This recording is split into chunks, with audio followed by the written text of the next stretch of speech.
Sunday to you. We have Troy Arnett on piano, Billy Johnson on drums, and Dwayne Pate on bass. And we're welcoming to this community this morning Omega Ray. You can find her MP3s at OmegaRay.com, right? R-A-E, Omega R-A-E, Ray.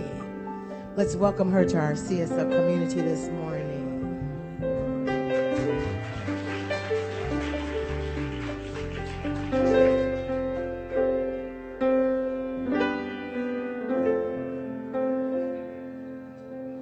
When I say goodbye, it's never for long, 'cause I know our love still lives on, and it will be again exactly like it was, 'cause I believe in the power of love.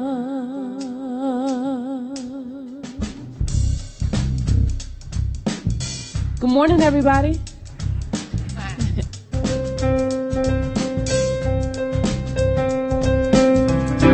When you're close, I can feel the power. When it's love, I can always tell. Love for me is the best thing now. It's something that I know so well. Hold me closer, and every minute of every hour, feel the power of love.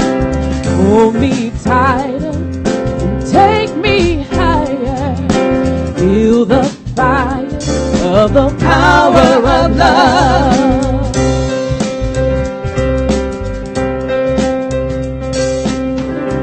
Did you know that you're feeling sure? Thought your love was locked up inside.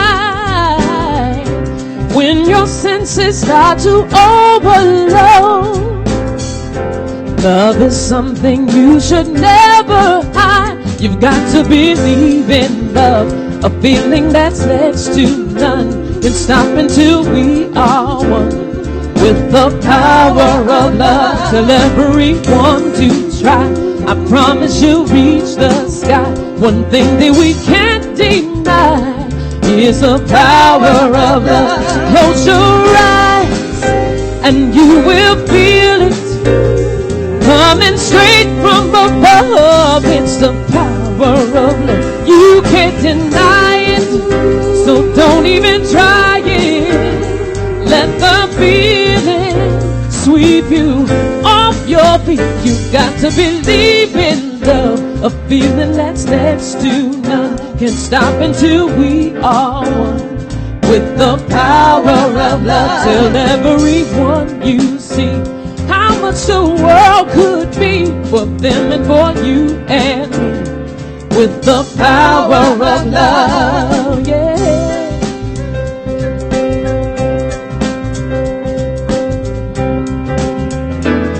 When we walk down the street, we don't care who we see or who we meet.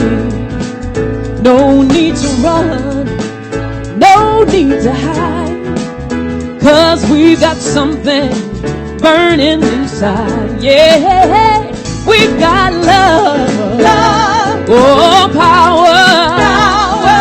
It's the greatest power of them all. We've got love, love, oh power, power. And together we can raise up. Hey, hey. We've got love, love, oh power, power. It's the greatest power of them all. Hey, we've got love, love, oh power, power. It's the greatest power of them all.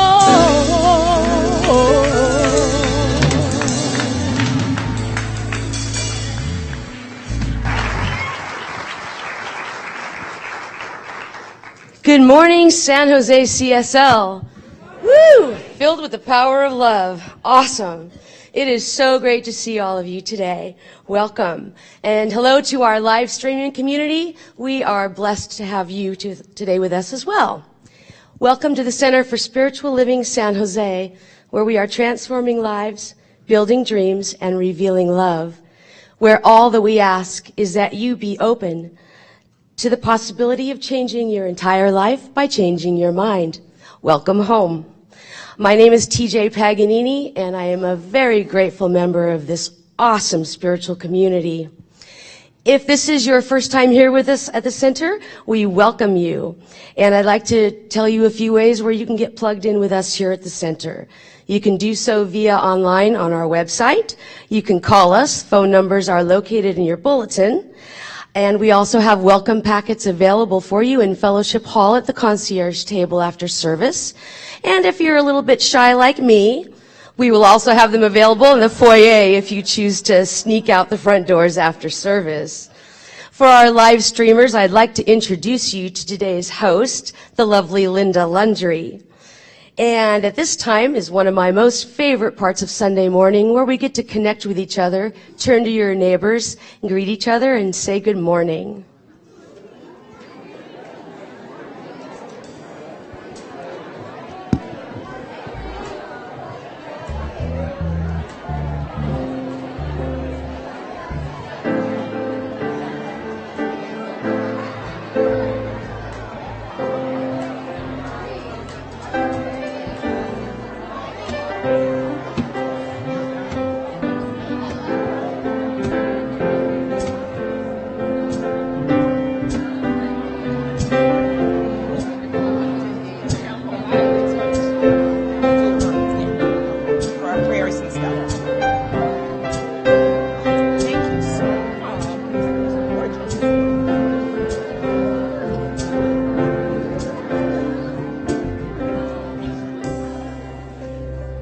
Wow, the power of love is vibrating through this place. This is awesome.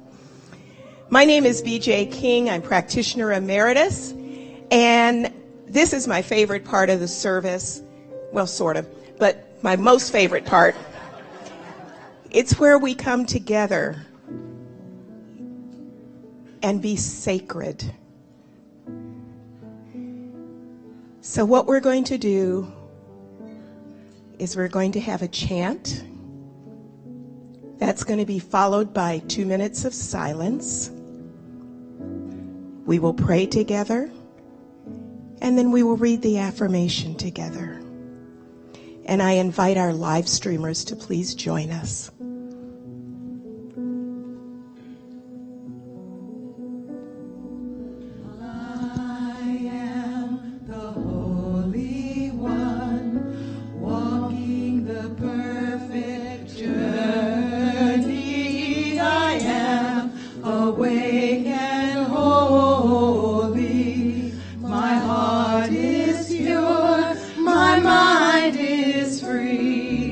I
staying in that sweet spot.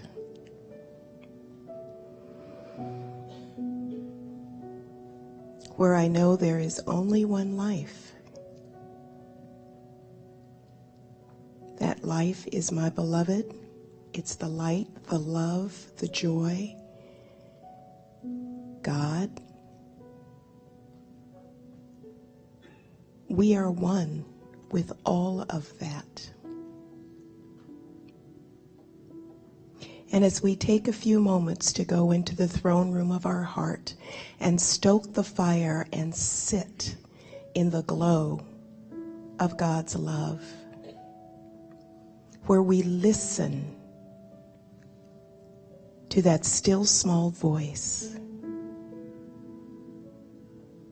And as we choose to put our hand in the hand of the one, as we walk through today and all of our life, knowing that we are never alone,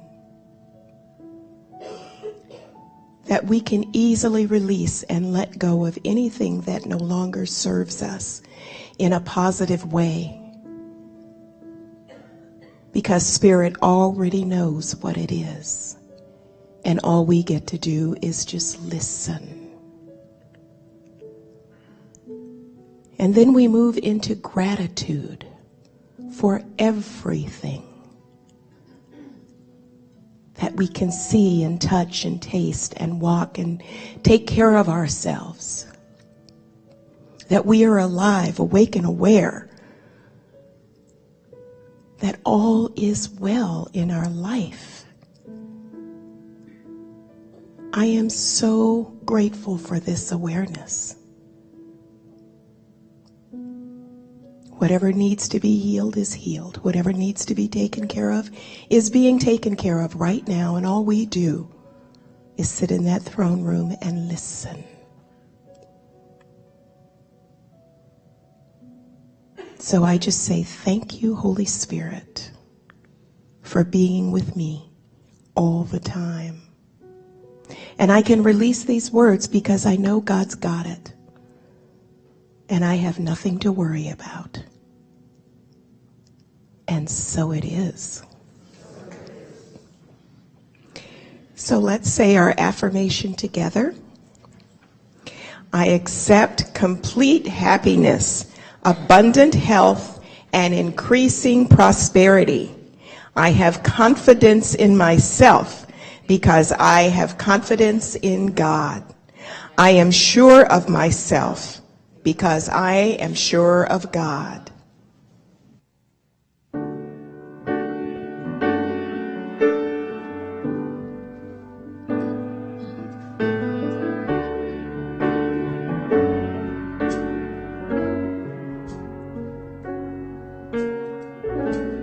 Don't you know that I am holding you?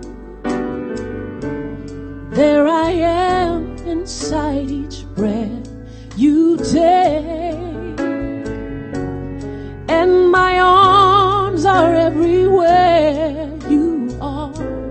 I will carry you.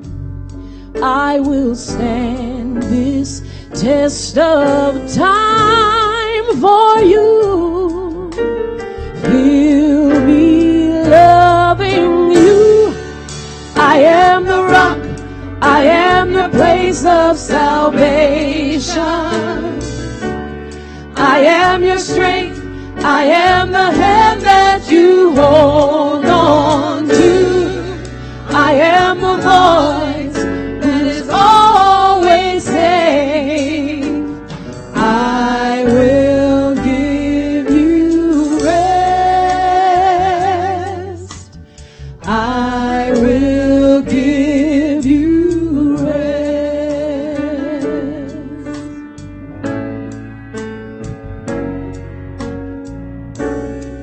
I am known by many names to some,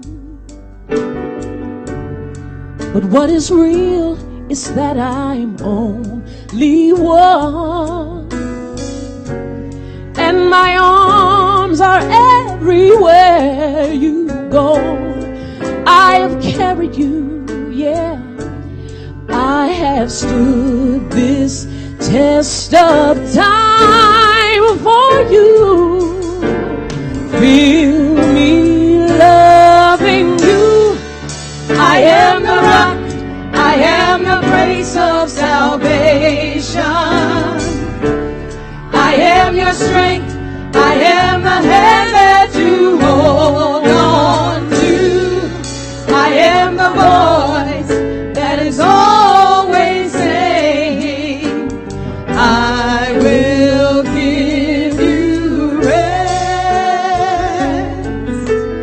I will give you rest. All ye heavy laden, all ye heavy laden, I will give you rest. All ye heavy laden, all ye heavy laden, I will give you.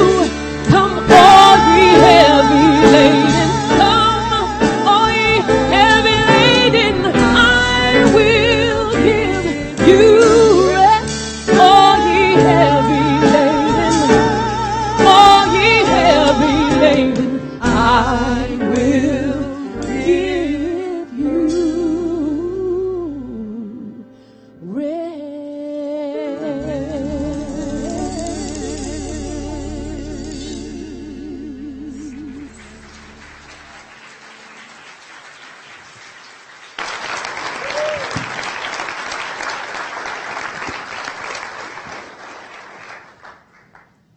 Hi. Hi. Oh, wow, there are so many more of you now than there were the last time. My name is Judy, and I'm going to share a few minutes of what for me were insights in prayer and why I believe in prayer. I believe in prayer because I have prayed so often, so long, with such detailed and sometimes unwise but fulfilled prayers that that was really what has made me feel that prayer is a real thing. I'm surrounded by people in my family and friends who think of prayer as maybe it's just a coincidence that these things happened as or that I was focused on something, and so as a result of my moving forward on that focus, that's why things happen. But one example of one of my most detailed prayers, and maybe you all have some kind of list that's similar to mine, but I wanted a mate who was not, I was probably about 18. It was in early college. And I was, hormones were raging, and I kept connecting with all these people who I had nothing in common with except for the hormones. And and I thought, we should be friends first. I should be friends with somebody so I actually get to know them and know. And so, but I also prayed for somebody to be tall, dark, and handsome. Now, how are you going to combine those two? Like, no attraction, tall, dark, and handsome? Well, he had, his hair was at a funny length. He was kind of at he had horn-wearing glasses. It was like those Marilyn Monroe movies. She takes them off and, oh my God, it's Marilyn Monroe. Who knew behind the glasses? And he was drinking a lot of coffee, so he was a little jittery. And anyway, we were just friends first. And then I had all these details. If any of you have lists and your lists are fulfilled, well, congratulations, that's great. And mine was, however, I added in there a kicker, something that was a prayer that was, it was a self-defeating prayer. And I put that in as a little rider on his. And I don't know if any of you have ever made a self-defeating prayer. It's not really something I can recommend. I've done it more than once. And that's the truth. I have done it multiple times.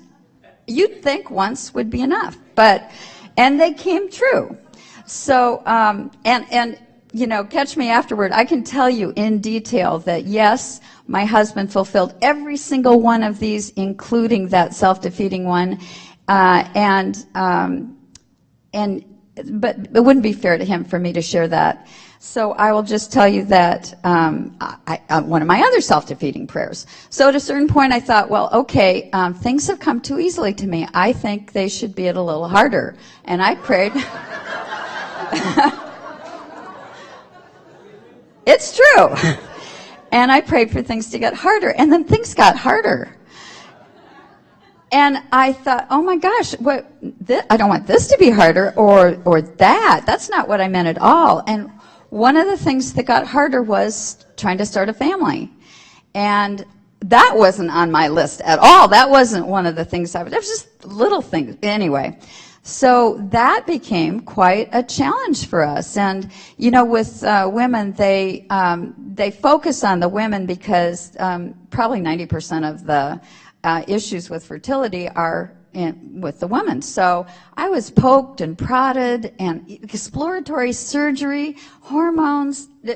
Oh my gosh, it went on and on. I even went to a Chinese herbalist, walked into this little dark room that had glass jars filled with all sorts of very unusual twiggy things and fungusy things, and they brought out an old gentleman who was in the back room, and he pressed on my fingernails and took my pulse and looked at my tongue, and he said, "You're fine." And it turned out I was, but we didn't know that. We found out later that it was on the other side of the equation. But we went through. We went all the way up to the top, and the top in infertility is in vitros. And I was fortunate enough to be working for a company that would pay for 3 in vitros. Not 100%, but that's huge. And so I went through 2 of them unsuccessfully.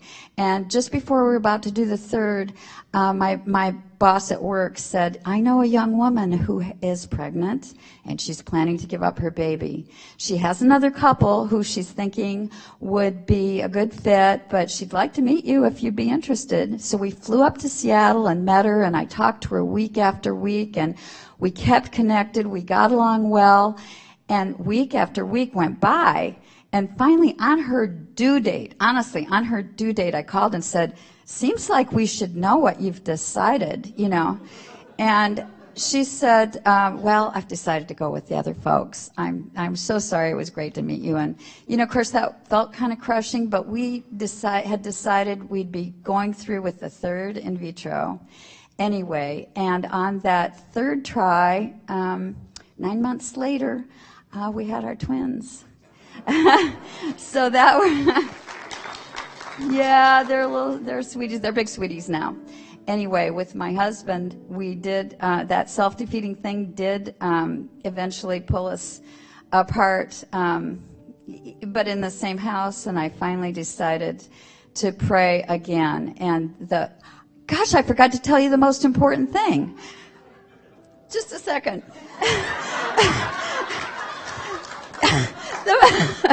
The important thing is that when I prayed, I knew that there were people involved. There was the baby, there were the other couple, and there were my husband and myself. And I prayed that we, for the best for everyone. I knew before that it wasn't.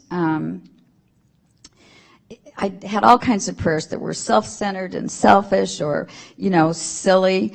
And this time I prayed for what was best for everyone. And that's when I suddenly felt like a weight was lifted. Everything was peaceful and light. And I felt like there had been a current I hadn't known I was pushing against that suddenly stopped and came along with me.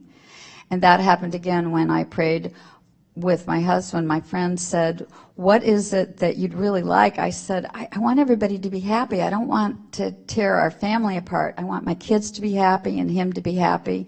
And he went on a trip and came back and said, "I'm moving to Montana."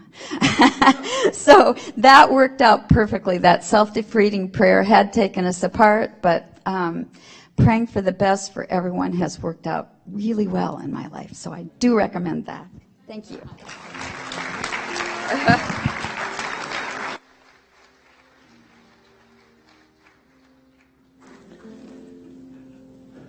A very good morning to you.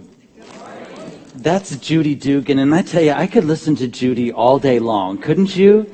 In fact, I'd love to have coffee with her and lunch. And yeah, actually, they told me during first service that I should just go have a latte and let her keep talking. I actually considered it, but I wanted to be here anyway. Good morning. I'm David Bruner, and I'm the senior minister here at the center, and I'm very grateful to be here with you today. Happy Sunday to you. I want to let you know that I'm not going to mention IKEA today or asking any of you to come help me put together cabinets or to move. So thank you for being here and enduring me one more time. But I do want to tell you that I want to talk a little bit. I want to talk a little bit about Home Depot. Because, God is everywhere. It's everywhere. It's not just in temples and synagogues and mosques and ashrams. It's at Home Depot. And it's in infertility treatments. And it's in the presence of a broken heart. And bankruptcy. Foreclosure. Kids that are on drugs. Diagnoses from your doctors. The building of a new community. It's everywhere. And I think our task is to be consistent. That's our topic today, is be consistent. For us to be consistent with possibility, even in the presence of things that are what the Christian and Jewish traditions call the valley of the shadow of death. For us to realize that even when we're in the valley, and that we're not alone, we're not alone. And it's time to pass through the valley, but not stay there. But the reason why I want to talk to you about Home Depot is because I had a real presence of the thing itself in my having frustration about not having my prayer chair. See, I have a chair in my house. I had one at the house in Oakland, and it's now in San Jose. But it's been inaccessible. And you wouldn't know, so you might come to my house and you actually might sit in that chair and not know. But Mauricio knows. And I haven't had accessibility to the chair because we have been very busy creating workability in our house. Because I found something to be very important for me. When my inner world is messy, it's almost always a sure sign that my outer world needs some management. Not control. I distinguish the two. For me, trying to control the universe is just insane. The Course in Miracles says, you who can hardly control your own life you who cannot control your own life should hardly aspire to control the universe. So when I can't even control my own life, I don't try to anymore. Instead, though, I try to bring manageability and workability to whatever is. And oftentimes, when my inner world is chaotic, it's because there's unfinished business in my outer world. So, Inward Journey students, those of you who will be starting with me this Tuesday night in the Inward Journey, it's a 30-week course from this coming Tuesday through the beginning of May. Prepare yourself. You're going to be given an assignment to handle unfinished business, to finish unfinished business, such as clean your closets, balance your checkbook, clean your trunk, wax your car, give back any borrowed items that you still have, get back any loaned items that you still have, or consider them gifts. We're going to be doing that because all of this stuff creates psychic leakage. Not unlike having a lot of appliances in your house. They're plugged in. Even though they're off, they're still using energy. Even though they're not on, they're still draining. Sometimes these things that are unfinished in my life drain. Do you guys know what I'm talking about? Yeah. So my prayer chair. I was feeling a little frustrated that I haven't had the consistency of sitting in my particular chair. And I like that chair. There's no magic in that chair, except my butt likes it. And when my butt is happy in that chair, my soul is restful. And Mao doesn't have to understand it. It doesn't matter. He just has to know. His job is not to understand. His job is to know. So that chair has been unacceptable. It's inaccessible. And I was climbing stairs, carrying boxes, climbing stairs, downstairs, carrying boxes, moving things, baskets back and forth, thinking, the little bit of voice, I'm tired of this. I don't want to do this anymore. I want to get my life back. Not thinking, well, this is your life. I want my life back. Well, this is my life now, and it's a new life. But anyway, I want my life back. And as the voice was beginning to take on a chorus, do you ever have that happen? When it's just your voice and suddenly you have a whole choir of people that's in agreement with you, but they're all in your head? And this choir...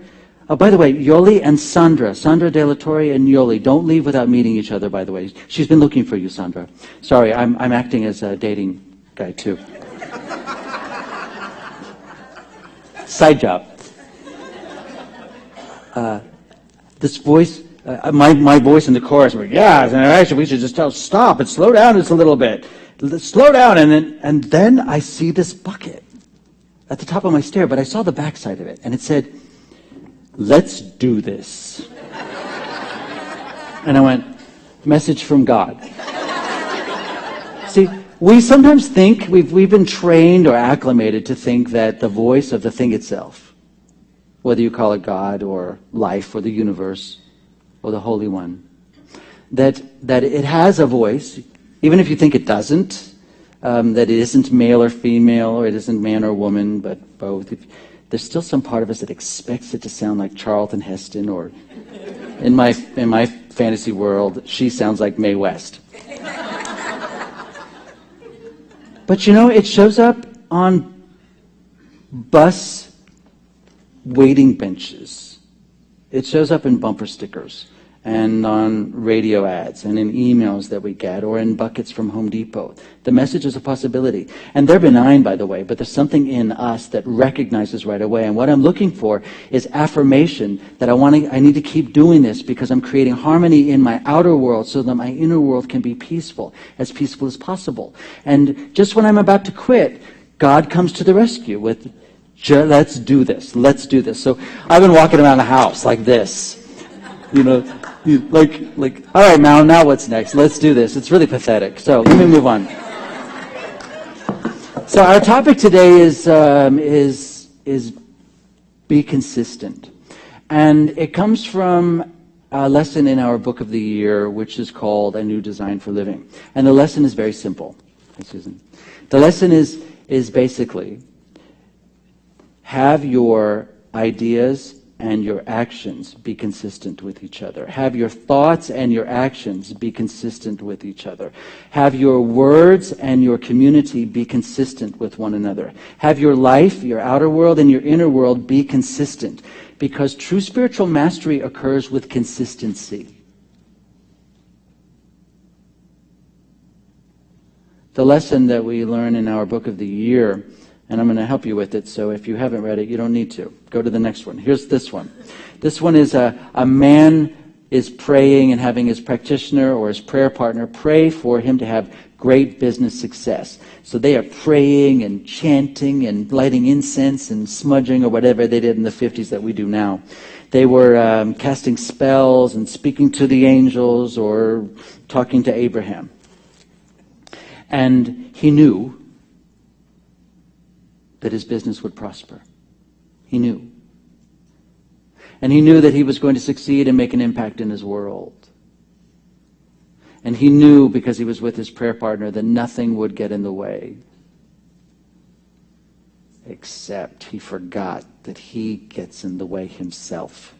And how he gets in the way with himself is because he's not consistent. So on one hand, yes, great possibilities about to take place. And then the inconsistency is, he kept looking out the window at all the people walking by the shop and not coming in. He kept noticing the non-customers. And he kept noticing how many customers were not coming in, to the point that he was almost ignoring the customers that were coming in. He was inconsistent. Now, our world supports inconsistency. We see this all over the place. But the true spiritual seeker or master who wants to try out something, take this advice and try it on this week. Even, by the way, if you're here for the first time, let me share with you something that most people here already know, and that is they know not to believe a word I say. They do. They know not to believe a word I say, but they also know that my suggestion is that you take on what I'm talking about if it appeals to you and try it on and see if it works. Apply it to your life and see if there's workability there. See if you don't have some spark of renewal that might emerge. And if you don't, come back next week because I'll have something new to offer you. But if you do, you may be onto something. So the true spiritual master, though, masters himself, through consistency. Even when walking through the valley, you walk through the valley with consistency. There are spikes. We have peaks. We have valleys. We have peaks. We have valleys. We have anger emerges. I'm not asking any one of us to even temper that or push it down. But let the peak or the spike be just that, a spike, but not a new plateau. Because a spike is an event. But when it's a plateau, it's a paradigm.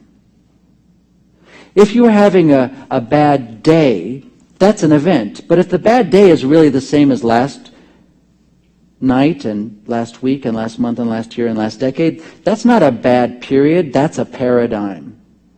And you may want to do something about that. But when you have a spike, which we all do, I have them several times a day, what I've learned is to surround myself with possibility-thinking people, or I remove myself from those who are not necessarily going to be helpful in that environment, or I might go to OmegaRay.com and download some of her music, or I might just sequester myself in my chair, or if my chair is busy, I might just keep on, let's do this, get my house in order. But I'm consistent. Be consistent. Consistency is very important. When you are practicing your values, you are being consistent. When you are exercising your standards, you are inconsistent. There's a distinction between standards and ideals, and principles and values. Standards are like tall, dark, and handsome. I want to marry someone tall, dark, and handsome. Or a standard is, I want to be with somebody who puts the lid down. Or if you're in an all-male household, I want to be with someone who makes sure they leave the lid up. You didn't think about that, did you? Interesting. Females come over to visit. My sisters come over, and I think, they always put the seat down. Those of you who are tired of... Well, yeah, anyway, moving on. We'll have a talk about that over coffee. Standards are you replace the toilet roll paper when it's empty. Standards are that you call when you're going to be late as often as possible. But there are people who actually divorce because of mismatched standards. But mismatched standards can be endured and even transformed if values are similar. Values. I know a man named Jackson, and Jackson thought he had as his values, one of his values, he thought relationships was one of his values. But every time he got into a relationship, his mother or his friends often had the power to separate he and his girlfriend, wife. The mother, the friends would come between. That's because for him, a relationship was a standard. It'd be nice, something that everyone should have, but not a value. Because when your relationship is a value, nobody can come between. Nobody.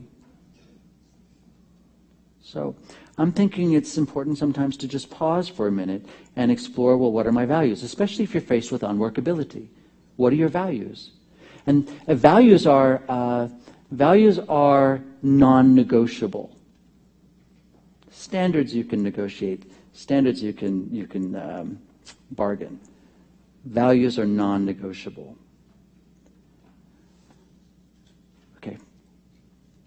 when you are practicing your values, you're being consistent. I saw evidence of a family that's practicing their values in the presence of great despair. And that family's in this room. Last week on the 9th of September, Ashley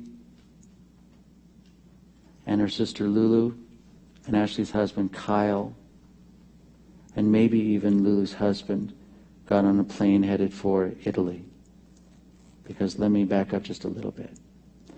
This family has as one of their pronounced values, family. It's a value. And they are consistent in their expression and in their actions and in their words and in their deeds. They are consistent with that value. See, Ashley and Lulu's mother and father were planning the trip of a lifetime. They were going to be heading around Europe, France and Italy, and it was going to be an extended vacation. But just days before they left, Ashley and Lulu's mother got word that her cancer had returned rather ferociously. But Ashley and Lulu's mom and dad decided that they were going to go on this trip anyway, and they would deal with reality when they returned. But while they were on the trip, the mother got very ill and was removed from the ship in Italy and taken to hospital in Venice.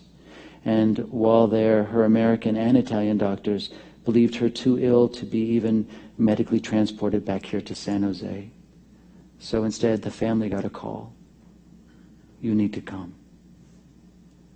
Now, because they are consistent with their values, they overcame whatever mountains get in the way of getting to Italy overnight. Cost, work, kids. Ashley happens to be pregnant with twins. But they went. And they arrived, Ashley and her husband Kyle, and Lulu's husband, and they got to be with mom and dad for 48 hours. 48 hours before mom crossed the threshold and went on to her next step. Now I'm telling you this because it's very powerful how the world will conspire to be in alignment, even in the presence of great despair and the unspeakable. Communities will come together. And it reminds me how powerful it is to be in alignment with and consistent with our values. It's like what I heard from Judy Dugan in her 5-minute power talk. Her prayers when made for the presence of other people, praying for everyone to be happy, is when the miraculous takes place. Now, this story is too early on for us even to talk about the miracles, but there will be miracles. Not the least of which, though, were Ashley's mother, before she passed away, putting her hand on Ashley's belly to be in the presence of her unborn twin grandbabies. And then Ashley and Lulu kissing all over mom's face, and all these women watching their man, Kyle, and Lulu's husband, and Ashley's dad, as they move through the world in a male way, taking care of things, being strong, being as unemotional as possible to be clear with decisive action. This is consistency. And I'm sharing it with you because this is real. There's loss in this room, and it's not just that family. Loss of age or job or awareness or identity. Loss of your waistline or your hopes. Loss of bone density, identity. But what can come in its stead will never be known if we're inconsistent with the thing that's calling us to just do this. Let's do this. I have a very clear calling regularly that I must be in alignment. My my words and my thoughts and my actions about my spirituality must be in alignment. It is inconsistent for me to think that God is mighty and good and powerful sometimes. So it is my fervent ideal that it is all the time, even in the presence of the things that I cannot understand. I take great comfort and solace in the natural world. Not all ducks hatch their eggs in nests on the ground. Some of those ducks actually raise their baby ducklings inside the hollowed out knots of trees very high off the ground. Sometimes in nests and branches of trees very high off the ground. And then these baby ducklings, they hatch and they get all their nurturance and their development from their mother. How wonderful is their mother. I don't know where the father is, but the mother is there. Father's probably at work. But they get the nurturing from this parent, and this parent makes sure that they are getting everything that they can. And then this, and by the way, God is like a mother duck. Provides for us, nurtures us, gives us the very sustenance of our own blood. And then one day the mother duck, with all of its loving, nurturing characteristic, begins to psychotically start nudging the baby ducklings out of the nest. And you think suddenly, God's gone crazy. Mom's gone crazy. She needs to be on meds. We need mom on meds. Why is she pushing? And then the baby ducklings, they tumble and they fall. And their tiny little wings, way too small for this great big body, flap and flap and flap. And it slows them down enough so that they don't die when they hit. But that push and that fall is what is needed for the development of the next stages of the duck's life. That would not occur if you and I would go climb the tree and pluck the duckling out and put it. It would then be a duckling that would be probably moving through the world entitled or, you know. But what would mother ducks... Today's mother ducks would do this. Today's mother ducks, I feel guilty. I'm having these ducks out of wedlock. There's no male around here. If I wasn't such a bad mom, they would have left a long time ago. I hate you ducks, get out of here, but they're not. What am I going to do about it? So I'm just going to keep them here. Yes, I'll feel bad about you, but I'm going to keep you here. We'll be on like duck welfare. But can you imagine if you had to actually... Some of you are facing this. Some of you got a kid doing things that you know the kid shouldn't be doing. And you know you need to push the kid out. But you're afraid if you do that they will fall, and they might. But the option is keep them. Never let them come what they would be. That's why, like Ashley and Lulu's mom, can't even speak about the now widower. Can't imagine how you can even breathe. It appears right now that God's pushing. We don't know why. It seems incomprehensible. But part of the natural cycle is that something wonderful is about to happen. Something amazing is about to happen. And from the perspective of where we are, so close to it, it looks tragic. And it is, because it's the end of a period. It's the end of an era. But like those babies that are unborn, very soon they will be with us on this physical plane. And can you imagine the conversations of twins? Can you imagine? Isn't it wonderful that we're alive? Yes, isn't it wonderful that our mother gives us birth? Isn't this amazing? And then they notice they're starting to change. And what does this change mean? It means our stay here is soon going to come to an end. Well, then what will happen? Well, we'll shed our life cord, and then we can't live without it. I mean, well... Why would mother do this? Well, maybe there is no mother. Maybe we made her up after all. Maybe we made her up because the idea made us feel good. And then they're born, and it's a birth, but it's also a death. It's the end of an era. So we're all facing little deaths, if we're lucky. My prayer is that we move through them consistently, that we move through them with consistency, that the words of our mouths and the meditations of our hearts and the thoughts of our minds come into alignment so that we move through the world empowered with the thing itself as our fuel. And I say, I don't want to do this alone. I really like your company, and I think we should just do this.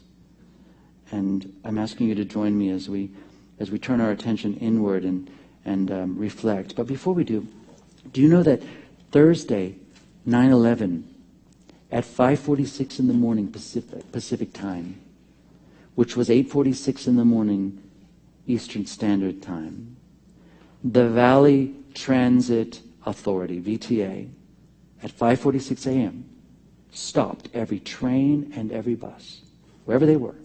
Buses just pulled over and stopped for 60 seconds of silence.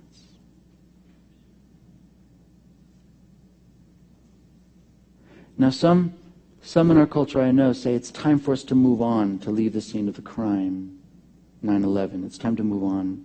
And there are some who will never be able to.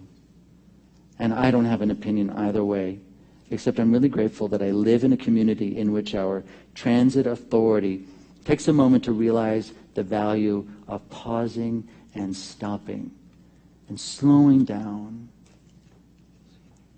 Slow down this week, just enough to reflect on, are you being consistent with your values? And if you are, you have great power.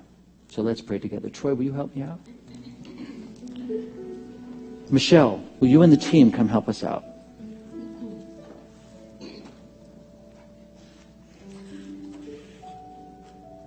I'm very grateful to be here in this room at this time with these people.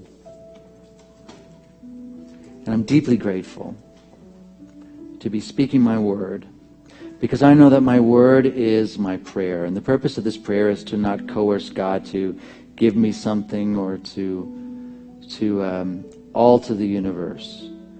Instead, my role is to realize that I am a place where it is, that I am the Holy One because I said so. And that you in this room, you too are the Holy One. And even in the presence of great heartache and that which is indescribable and unspeakable, there is a presence to which everything is possible.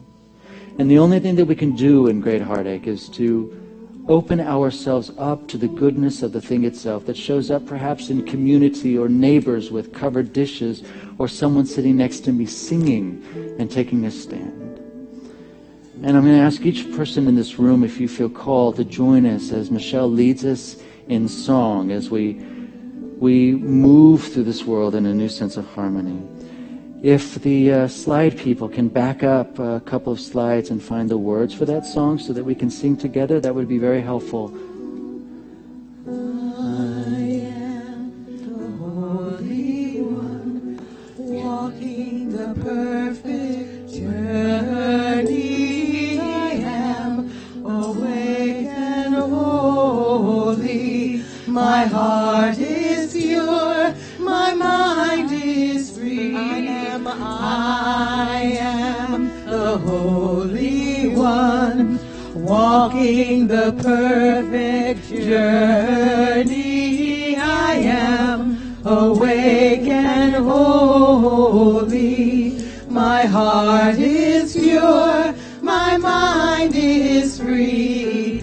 I am the Holy One, walking the perfect journey. I am awake and holy. My heart is pure, my mind is free. I am the Holy One, walking the perfect journey. I am awake and holy. My heart is pure, my mind is free. I am the Holy One, walking the perfect journey. I am awake and holy. My heart is pure, my mind is free.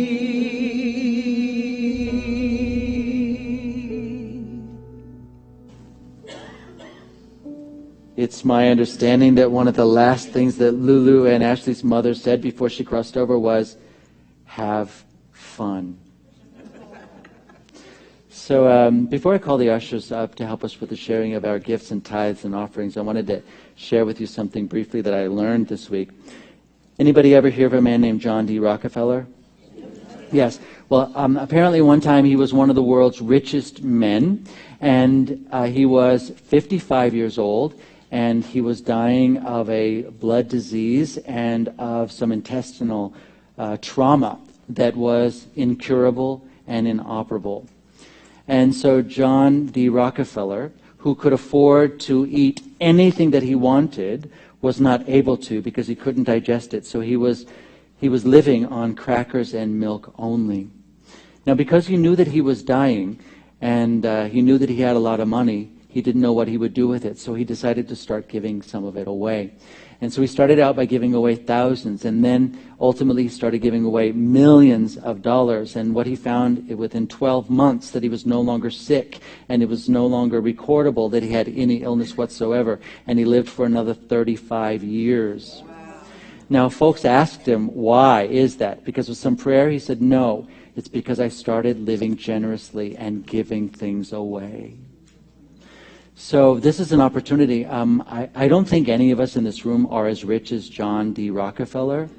If you are, I want you to tell me about it later today because I want to talk to you. Yeah, me too. I know we have plans for you. Let's do this. Wow, this is not a good thing to talk about with a collection, right?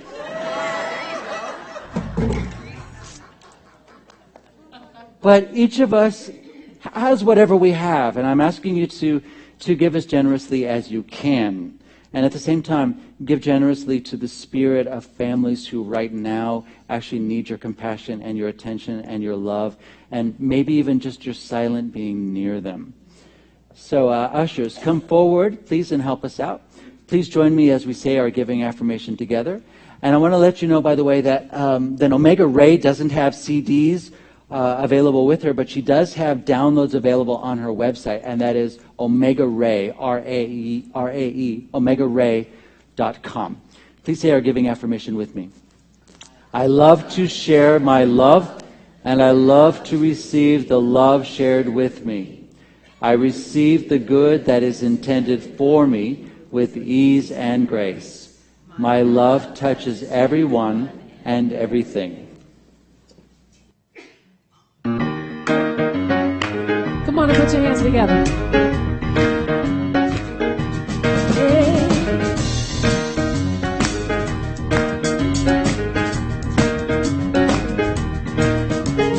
People keep on learning.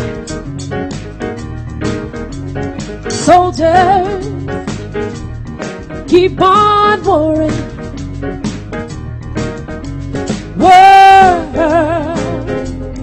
Keep on turning, 'cause it won't be too long.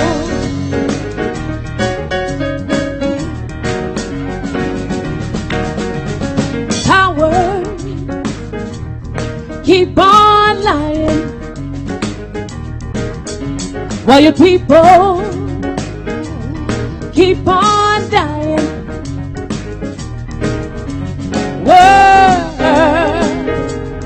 Keep on turning, 'cause it won't be too long. Oh no. So tired that it let me try it again. It's my last time on earth, I lived a whole understand.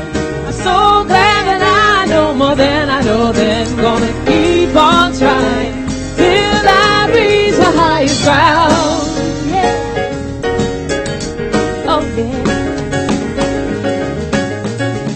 Teacher, keep on teaching, yeah. While your preachers keep on preaching, yeah. Word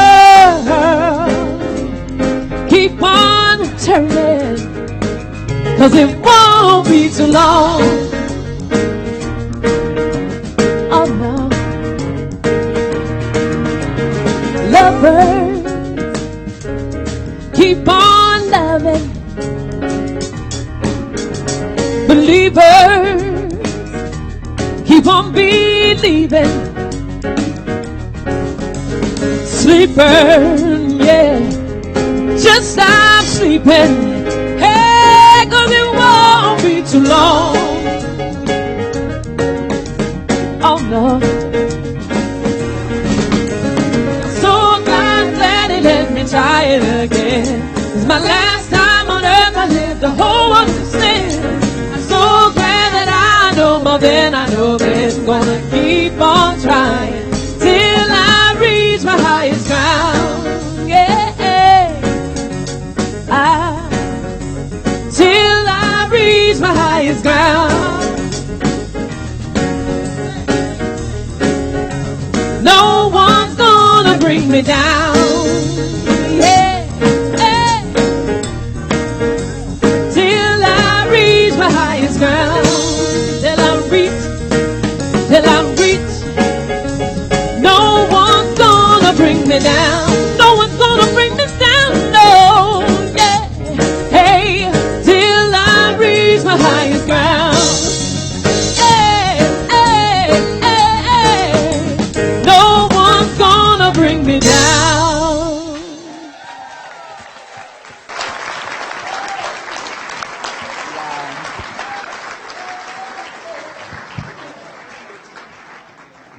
Wow. Really. Thank you, Omega and backup singers and the band and Troy. You guys are fantastic. You know Stevie's sitting somewhere going, what is that? What is that? Hi, everybody. I'm Reverend Susan, for those of you I haven't met yet, and I'm here to tell you about the bucket list. I'm not. I just have some previews to share with you about what's coming up this week and stuff. So today, there's a lot happening today at the center. For those of you who may not be aware yet or haven't heard yet, Reverend Maureen Ross, who is, she kind of heads up our compassionate care aspect of the center, and she has started a series called Let's Talk About ... And it's this beautiful support group for people who are dealing with certain issues of caregiving, how to be a caregiver and get self-care. So today's topic is a bittersweet season caring for our aging parents and ourselves. So it's based on the book by Jane Gross. It's from 2 to 4 today. And then Dorcas Kelly is the fantastic human being who heads up our outreach programs here at the center. For those of you who haven't met her, please see her after service. She's remarkable. There is an outreach team meeting today at 12:15. So if you're a member of the team or if you'd like to find out more about the outreach team, you're invited to come to that meeting. At 2 o'clock today, I will be holding auditions for our holiday program entitled It's a Wonderful Life, a live radio broadcast. I'm auditioning for roles, to fill roles for 5 people, 3 men and 2 women. The play is set in a 1946 radio station, and it's 5 actors who are reading all the roles from the beloved story, It's a Wonderful Life. And you know, every time a bell rings, a director gets her cast. So,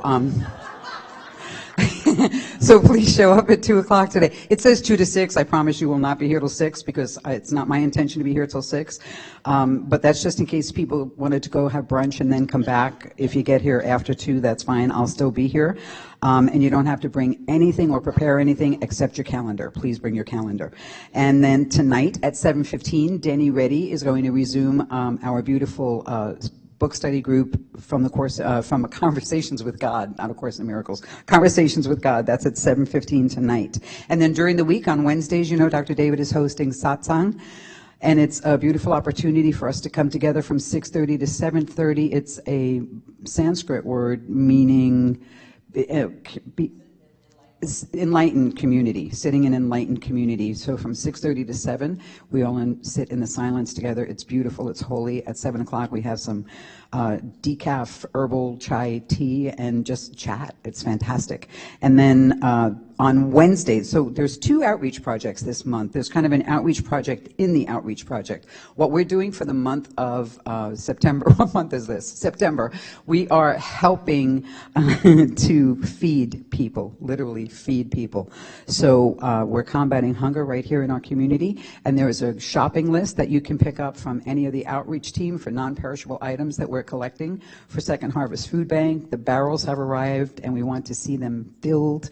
But on Wednesday night, there's a food sorting happening. It's a food sorting. So you can actually go as a community to serve the community by sorting food at Second Harvest Food Bank. So if you'd like to take part in that, it's this Wednesday night from 6 to 8. We do ask that you sign up by emailing outreach@cslsj.org, just so that we can let Second Harvest people know about how many of us are going to show up. And let's see what else is happening this week. Classes are happening. It's a chance for us to be consistent with our spiritual practice. So on Thursday this week, Reverend Tony Cormier is teaching Building a Healing Consciousness. This is a fantastic class for those of you who have already had foundations and you want to dive a little bit deeper into spiritual mind treatment, into the law of circulation, if you want to really dive deeper into race consciousness, right? All of those things that have been taught throughout history that may be having an impact on our answered prayer and consistency and what Judy said, right?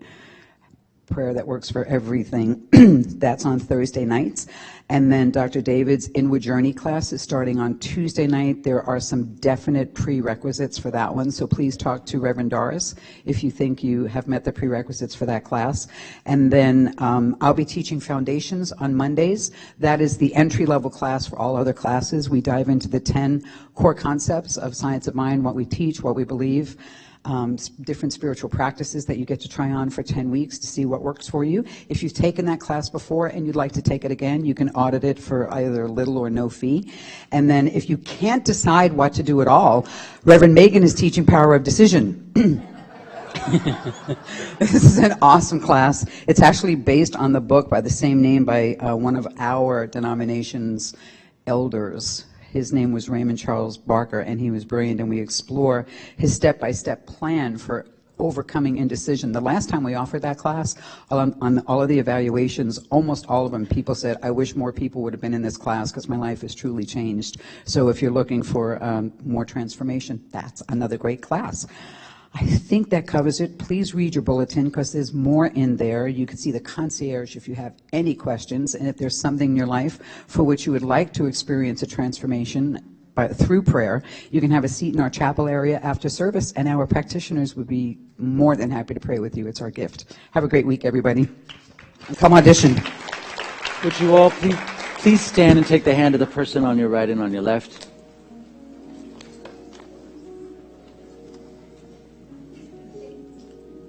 Won't you know with me that you and I are never alone, but that God is where we are right now and always. And the only thing we will ever need to do, really, is look inside ourselves. Because it is there we will find that we are guided and sustained and directed and inspired by a God that knows only good, and joyously let us make use of these gifts so that we are consistent in all that we think and say and do. And so it is. And as is our custom, won't you please repeat after me? I am at home in the heart of God. I am at home in the heart of God. My life is anchored in truth. My life is anchored in truth. I can never be separate. I live in the consciousness of peace. I release all fear. I am consistent. I am living love. And so it is.